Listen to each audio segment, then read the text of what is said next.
Hi friends, మనం ఈరోజు కరివేపాకు కారం తయారు చేసుకుందాం. దానికి కావాల్సినవన్నీ ఎండుమిరపకాయలు, జీలకర్ర, ధనియాలు, శనగపప్పు, చింతపండు, కొంచెం మెంతులు, ఒక ఎల్లిపాయ, ఇంకా ఈ కరివేపాకు. ఇప్పుడు మనం ఇవి మినపప్పు కావాల్సింది, కొంచెం ఆయిల్, తగినంత ఉప్పు చూసేద్దాం. ఆల్రెడీ నూనె పెట్టుకున్నాం కాబట్టి మనం మిరపకాయలు ఏం చేసుకుందాం.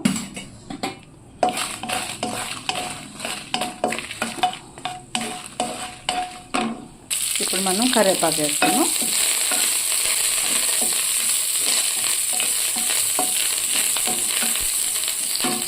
ఇప్పుడు మనం కరివేపాకు కడిగి పొడిగా ఆరబెట్టుకోవాలి. తర్వాత మిరపకాయలు వేయించుకుని, కరివేపాకు వేయించుకుని, ఇవన్నీ కూడా కొంచెం ఆయిల్ వేసుకుని మనం వేయించేసుకున్నాం. ఇప్పుడు మనం ధనియాలు వేసుకున్నాం, మినపప్పు ఆల్రెడీ ఇవన్నీ వేయించి పెట్టేసుకున్నాం. ఇప్పుడు శనగపప్పు, మనం జీలకర్ర, కొంచెం చిటికెడు చింతపండు, మీకు తినకపోతే వదిలేయండి, ఇంకా వేసుకుంటే కొంచెం టేస్టీగా ఉంటుంది. కొంచెం మెంతులు, స్టవ్ ఆఫ్ చేసుకుని, ఇప్పుడు ఆల్రెడీ ఇవన్నీ వేగిపోయినాయి కాబట్టి కరివేపాకులో ఉన్న ఆయిలే సరిపోతుంది. మనం ఇలా ఏం చేసుకుని కొంచెం చల్లారించుకుందాం.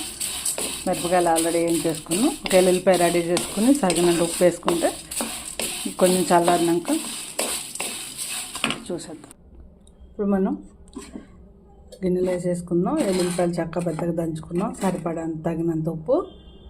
ఇక మనం ఇప్పుడంతా దీంట్లో మనం ఎక్స్ట్రా యాడ్ చేసింది ఏంటంటే కొంచెం ఆవాలు, ఎన్ని ఒక చిటికెడు, ఒక కూరలో తాలింపు వేసినంత చిటికెడు మెంతులు, ఈ రెండు యాడ్ చేసుకుంటే టేస్ట్ బాగుంటుంది. మీకు నచ్చితే యాడ్ చేసుకొని, లేకపోతే లేదు. ఇప్పుడు మనం కారం పట్టేసుకున్నాం. ఇదిగోండి, మనం మిక్సీ వేసేసుకున్నాం. ఇప్పుడు మనం కారం రెడీ అయిపోయింది. కొంచెం ఉప్పు చూద్దాం.